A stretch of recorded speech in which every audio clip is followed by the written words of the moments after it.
Mulher não pode ser criticada? Tudo agora é violência política de gênero ou misoginia? Essas e outras questões eu vou responder para vocês no Contragolpe, aqui na TV Grabois.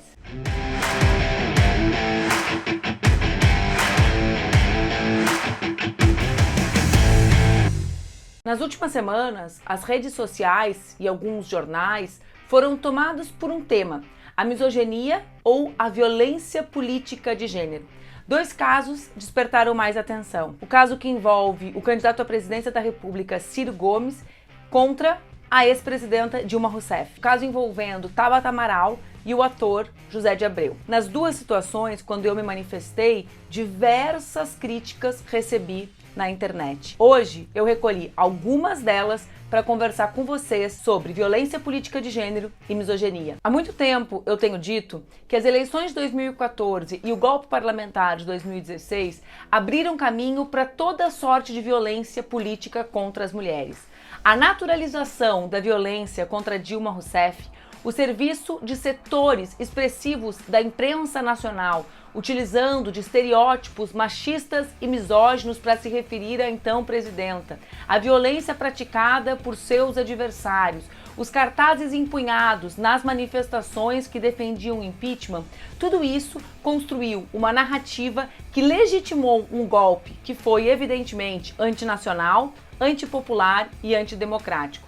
Mas nós não podemos ter dúvida que a narrativa social que legitimou para maiores setores, para amplos setores, esse golpe, o de 2016, foi uma narrativa baseada na misoginia. Quem não se lembra da capa da revista Isto É? Quem não lembra dos artigos com adjetivos absolutamente vulgares e chulos se referindo à então presidenta Dilma? Pois então, o golpe de 2016 e as eleições que tinham acontecido um pouco antes legitimaram essa violência política que até hoje respinga em nós. Abriram caminho para um bolsonarismo que não consegue se dissociar do machismo e da misoginia. Eu não tenho nenhuma dúvida. A misoginia é um instrumento da extrema-direita e da direita contra mulheres que ousam contestar o sistema político.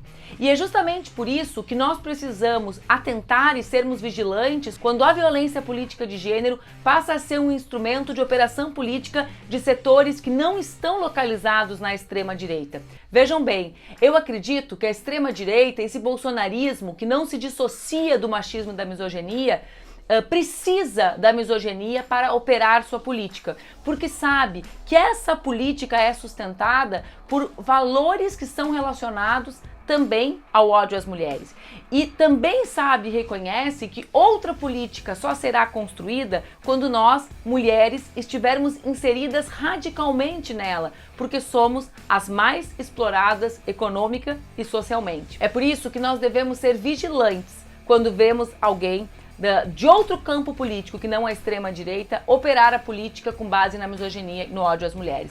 Vejam bem, o Rogério pergunta: agora, por ser mulher, não pode ser criticada? Que papo é esse? Não, pode ser criticada, só que vocês, Rogério, casualmente é um homem branco que está me questionando, vocês, Rogério, precisam incrementar os instrumentos de crítica política de vocês.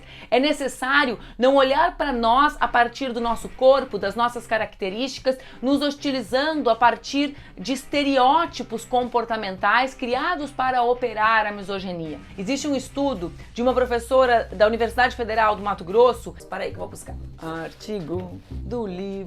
Mulheres públicas são sempre as loucas, as burras, putas, abjetas e nojentas, como já sistematizou a professora Perla Aide da Silva, na sua tese de doutorado na Universidade Federal do Mato Grosso em 2019. Então, é preciso sofisticar, Rogério, essa crítica de vocês. Manuela, criticar uma mulher política é misoginia? Não, eu, por exemplo, tenho diferenças frontais com a deputada Tabata Amaral no que se refere à característica do Estado brasileiro. Ela, por exemplo, se somou à reforma da Previdência, só que as minhas críticas a ela não são críticas que a desqualificam como interlocutora. Dizer que essa pessoa é desequilibrada porque tu não compartes a opinião com ela, dizer que é gorda, é velha, que não tá transando, esses são adjetivos que vocês usam para desqualificar a interlocutora, não para criticá-la.